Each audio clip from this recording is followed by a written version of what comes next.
My wife drained our savings, ran off with another man, and tried to erase me from our daughter's life. She thought I'd break. She thought I'd disappear. She was wrong. The message came just as Ethan Cole finished zipping his daughter Mira's puffy red jacket, ready to drop her off at daycare before logging into a morning client call. His phone buzzed in his pocket, a familiar chime from Claire, his wife of 8 years. He glanced at the screen, expecting the usual reminder about dinner groceries or a text about Mira's school project. Instead, the words knocked the air from his lungs. Gone to Florence with Simon. I've moved the savings. Good luck managing alone. For a moment, Ethan just stood there in the entryway, staring at the message like it might rearrange itself into something less devastating. Mira tugged on his coat sleeve, oblivious to the rupture that had just cracked their world in half. He forced a smile, his mouth dry, heart pounding as he led her to the car. We'll see, sweetheart. At the daycare check-in counter, Ethan's hands trembled as he signed Mira in. His mind raced, half in disbelief, half scrambling through logistics. She couldn't have meant it literally. Claire loved drama, yes, but this? He opened their banking app beneath the desk, heart thudding against his ribs. The joint saving transferred out to an unrecognizable account. His checking balance blinked back at him. $416.82. Rent was due in 4 days. Claire hadn't just left, she'd executed an escape plan.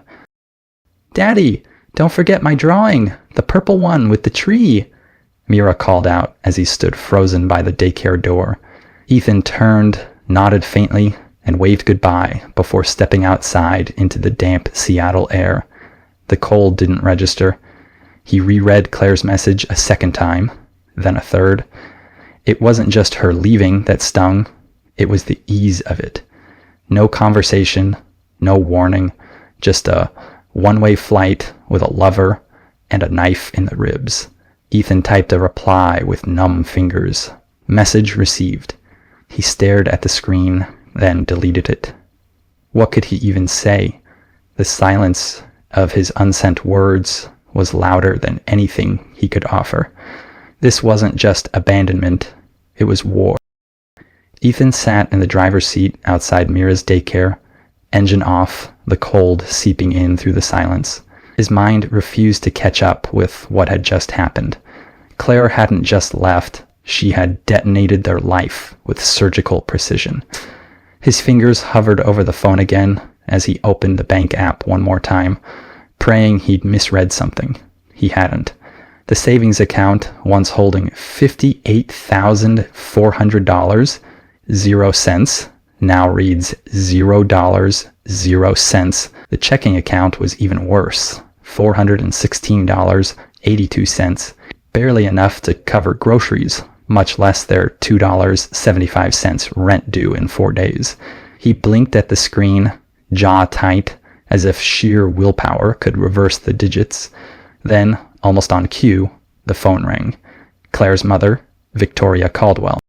She said, her tone sharp, icy with accusation, I heard you're refusing to let Claire talk to Mira. That's low, even for you. He blinked. What are you talking about? Claire's in Italy with Simon. She drained our accounts. Don't lie to me, Victoria snapped. She showed me the messages. You threatened her. Said she'd never see Mira again unless she paid you off. I've warned her about your temper for years. It's no wonder she's scared.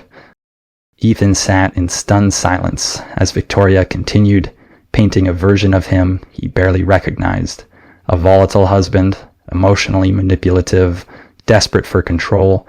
He wanted to shout back, to demand proof, to call her out for the absurdity of it all, but he realized something far worse than the accusations.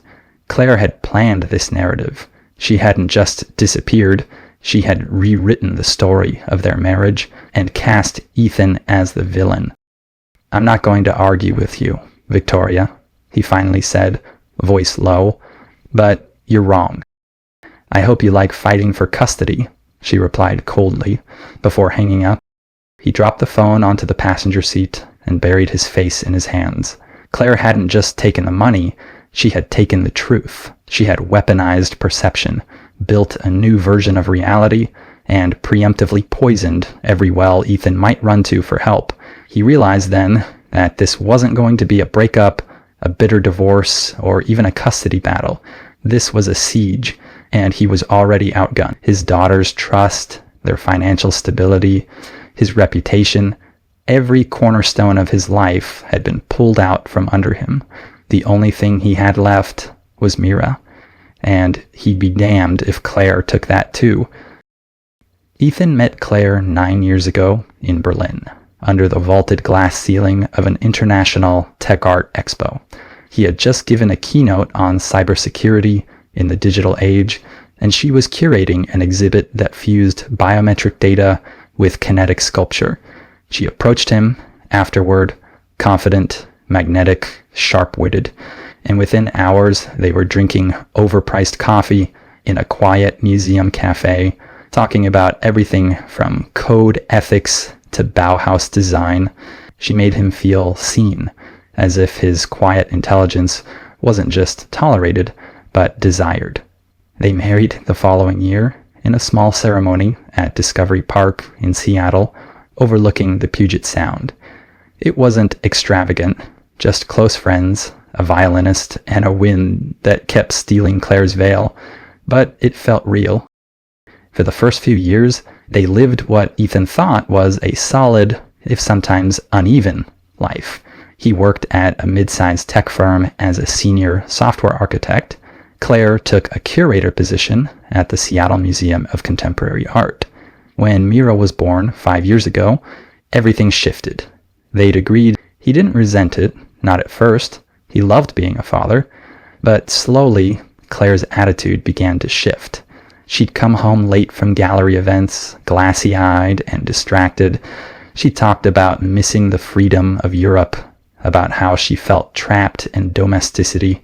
Ethan tried to support her, even when her coldness crept into bed with them at night. Then Simon entered the picture, an art investor from Milan who began funding museum exhibitions. Claire gushed about him often, his charm, his taste, his vision. Ethan didn't think much of it. He'd been secure in their marriage, or at least tried to be. But signs began to mount. Charges on their joint card for boutique hotels, a perfume he didn't recognize, locked phone screens, late-night texts she brushed off as curatorial business, and still he gave her the benefit of the doubt. Claire always had an explanation, and Ethan, ever the rationalist, always believed logic had to prevail. He now understood she had been building her exit for months, laying bricks while he looked the other way, holding Mira's hand and trying to believe their family wasn't just an illusion. By the end of that week, Ethan had spoken with 3 attorneys, all of whom offered the same cold, legal truth. Claire hadn't technically broken the law. Because their savings account was joint, her draining it didn't qualify as theft. And since Claire had filed for divorce, first, she had claimed in her petition that she fled an emotionally abusive environment, that she feared for Mira's safety due to Ethan's erratic behavior following a period of severe psychological instability. That last line hit hardest. It referenced the grief therapy he attended after his father's death, sessions Claire had once encouraged. Now they were being She didn't just plan her escape, she wrote a version of reality where he was the villain and she the fragile survivor. Ethan sat across from the third lawyer, a gray-haired man with sympathetic eyes and a worn leather chair, as he scanned the Italian court filings. "She's filing for sole custody with no visitation," the attorney muttered. "Claims you're mentally unfit, that you've threatened her with retaliatory legal action unless you return the funds." Ethan's heart pounded. Claire was building a fortress of lies, and he had no idea how to scale it. "We might be able to challenge the jurisdiction," the attorney said cautiously, "but it'll take time and money." Time and money, 2 things Ethan didn't have. The rent clock was ticking, Mira's preschool had sent a payment reminder, and the groceries were dwindling. He sold his guitar, his smartwatch, and 2 pieces of tech gear just to buy a week's breathing room. Worse still, messages from Claire's family and a few mutual friends started appearing. "I hope you get the help you need. You shouldn't be putting your daughter in the middle." She had moved swiftly, cloaking her betrayal in a false narrative of concern. With a few well-placed lies and a legal head start, Claire had erected a wall so tall Ethan couldn't see a single path forward. He wasn't just being left behind, he was being erased, one documented distortion at a time. Ethan hit bottom on a Sunday night, staring at the pale glow of his laptop screen in the dark while Mira slept down the hall. His search history was a trail of desperation: how to fight international custody, what to do if spouse drains joint account, emergency legal aid, Seattle. Exhaustion throbbed behind his eyes, but giving up wasn't an option. Not with Mira depending on him. On a whim, he sent an email to Janelle Ruiz, a former law school classmate he hadn't spoken to in years. She'd left litigation to focus on family law and advocacy. He didn't expect a response, but the next morning, his phone lit up with her reply. "Come in today. I'll clear my schedule." When Ethan sat down in her office, Janelle wasted no time. "This isn't a divorce, it's a premeditated ambush," she said after reading Claire's filings and scrolling through the screenshots Ethan had taken of the drained accounts. "She's setting you up to lose everything. Your child, your assets, even your name. We're not going to let that happen." Her certainty cut through Ethan's fog of helplessness like a flare in the dark. For the first time since Claire's message, he felt like he wasn't fighting blind. That afternoon, another piece of the puzzle fell into place. A message arrived from an unfamiliar number, Elena M., Claire's old roommate from her post-grad days in Boston. "I know what she's doing," the message read. "She and Simon planned this for months. You need to talk to me." Skeptical but desperate, Ethan agreed. Over coffee and a quiet cafe, how she'd bragged about Simon helping her hide assets overseas. Elena hadn't wanted to get involved, but seeing how Claire had spun the narrative pushed her over the edge. "She's not just lying," she said softly. "She's rewriting the entire script to erase you." And with that, Ethan's fog turned into focus. He wasn't out of options. He had allies. Now he needed proof. Ethan spent the next 48 hours tearing through every drawer, box, and digital folder Claire had ever touched. If she'd built an escape plan, there had to be a trail. He started with her old laptop, one she hadn't used in months, but had never bothered to wipe clean. Inside, he found breadcrumbs, emails she never sent, drafts of transfer confirmations, and one labeled Florence Lease Agreement. Attached was a digital copy of a rental contract under Claire's name, co-signed by Simon Caldwell. The date? 6 weeks before she left. It was proof not just of her departure, but of premeditation. In a framed photo of their family, tucked behind the backing, he discovered a small black leather notebook, Claire's password keeper. She was meticulous, but not particularly cautious. Using a variation of Mira's birth date and their anniversary, Ethan accessed one of her cloud storage folders. What he found made his stomach turn. A zipped folder titled "Just in Case" contained crypto wallet keys, digital banking screenshots from a Luxembourg-based private bank, and a spreadsheet labeled "Real Allocation Plan." The spreadsheet detailed the financial gutting of their accounts, when to pull which funds, how to justify them as operational expenses, and how to reframe Ethan's therapy records. He forwarded it all to Janelle, who called back within the hour, her tone hard. "This isn't just underhanded, it's a conspiracy. With Victoria involved, it's looking more and more like financial and custodial fraud." Ethan agreed. The birthday card he'd found earlier, Claire thanking Victoria for the Florence apartment deposit, now felt like damning evidence, not sentiment. It proved collaboration. Then came the final crack in Claire's defense. Elena emailed Ethan several audio recordings. She'd started recording conversations with Claire months ago, uneasy with how she spoke about the endgame. In one clip, Claire coolly discussed how painting Ethan as unstable would be easy. He already has therapy on his record. Another revealed Simon suggesting offshore accounts Claire's dumb husband would never trace.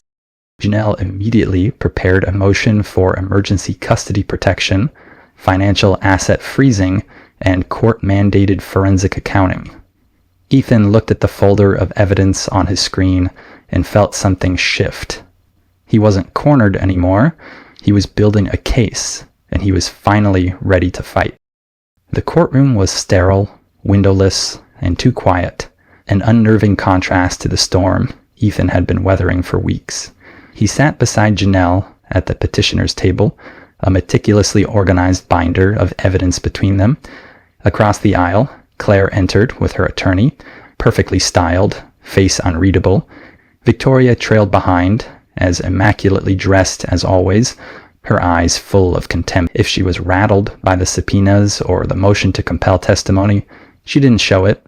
Claire's legal team tried to start strong, painting Ethan as emotionally erratic and unstable, leaning hard on his therapy history, implying paranoia and controlling behavior. Claire dabbed at the corners of her eyes as her lawyer described a household where she feared for her well-being and that of her child. It was theater, well-rehearsed, and coldly calculated. Then it was Janelle's turn. With precise, deliberate pacing, she dismantled their narrative. First came the bank transfers, documented withdrawals from the joint account, funneled into foreign holdings, followed by Claire's crypto transactions and Luxembourg wire confirmations. Then the Florence lease, signed long before Claire's alleged escape for safety. Next, audio clips, Claire's own voice, cool and detached, discussing how Ethan's therapy. Simon's voice followed, casually referencing hiding money from the dumb American. The judge's eyebrows rose with each new revelation. The final blow came with Elena's affidavit and Victoria's handwritten note thanking Claire for letting me help with the Florence flat, Simon, and you deserve a clean start. Claire's face blanched. Victoria's composure cracked, her mouth tightening, fingers clenched around her designer handbag. Claire's attorney tried to object to the recordings and third-party evidence, but the judge silenced him with a raised hand. "I've seen enough," he said, voice clipped. "This court finds credible evidence of financial deception, custodial manipulation, and intentional misrepresentation." He looked directly at Claire. This was not a desperate act of self-preservation. This was premeditated abandonment and a calculated smear campaign. The judge granted Ethan immediate temporary full custody of Mira. Claire's visitation was limited to supervised sessions, pending further review. All known marital assets, foreign and domestic, were frozen. Victoria was ordered to testify under oath at a future evidentiary hearing. As court adjourned, Ethan felt Claire's gaze on him, but he didn't flinch. She had underestimated him. They all had. And now they were the ones left scrambling. In the days following the hearing, the ripple effects of the judge's ruling spread like a shockwave. The forensic accounting team, empowered by court order, uncovered not just the Luxembourg account, but an additional portfolio Claire had opened under a false name, tied to a shell company between crypto holdings, undeclared investments, and art sales routed through Simon's gallery. Nearly $280,000, 0 cents in marital assets were located and frozen. Claire's strategy to start a new life on stolen funds had collapsed under the weight of her own arrogance. When Victoria was compelled to testify under oath, the mask cracked. Under pressure, she admitted to transferring funds on Claire's behalf and contacting Ethan's workplace to falsely suggest he was unstable and attempting to sabotage his reputation. The consequences came swiftly. The court ordered full custody of Mira to Ethan, with a permanent protective order in place against Claire and Victoria attempting any unsupervised contact. Claire was restricted to monthly, supervised virtual visitations, which she rarely scheduled. Victoria faced civil penalties and a criminal inquiry into identity fraud and obstruction. Her social circle, once carefully curated with wine tastings and board appointments, turned cold after news of the trial became public record. She withdrew from public view, her legacy stained. Simon, seeing the writing on the wall, abandoned Claire entirely. He closed the Florence Gallery and disappeared, taking with him the last remnants of the life Claire had gambled everything to build. Her world had shrunk down to a rental flat and a string of unanswered emails. Meanwhile, Janelle filed a motion to finalize the divorce, with Ethan receiving the lion's share of remaining assets, child support indexed to Claire's future earnings, and full legal authority over Mira's education and welfare. Justice hadn't just been served, it had been documented, signed, and sealed in a court of law. 6 months later, Ethan stood in the doorway of their new apartment, a sunlit 2-bedroom condo nestled on a quiet street near Mira's preschool. It wasn't extravagant, but it was theirs. Bought outright with the recovered funds, it carried no shadows of betrayal, no ghosts of what had been lost. Mira, in her dinosaur pajamas, raced down the hallway giggling, her laughter filling the space like sunlight through clean glass. Ethan had returned to cybersecurity consulting, his work now remote and flexible, allowing him to be present for every bedtime story and school pickup. The fear and chaos that once defined his days had given way to a quiet, earned peace. That night, as he tucked Mira in, she looked up at him and asked softly, "Is Mommy ever coming to visit?" Ethan paused, brushing a curl from her forehead. "Maybe someday," he said, "but no matter what, we're going to be okay." And they were. The story of Ethan Cole is a powerful testament to resilience in the face of betrayal and the importance of trusting your instincts, even when love clouds your vision. It highlights how easily truth can be manipulated, how systems designed for fairness can be weaponized, and how those closest to us can become architects of our downfall. Yet within this darkness, it also reveals the quiet strength that can rise from devastation. Ethan's journey teaches us that vulnerability isn't weakness, it's a doorway to clarity, growth, and purpose. He learned that silence in a relationship is often the loudest red flag, and that protecting your peace and your child's future is a battle worth every ounce of strength. With the help of unexpected allies and the courage to confront lies with truth, Ethan reclaimed his life, not by seeking revenge, but by rebuilding from truth and integrity. Ultimately, the story reminds us that no matter how meticulously betrayal is planned, truth has a way of surfacing, and those who endure, adapt, and stand firm will emerge stronger, freer, and far more unbreakable than they ever imagined.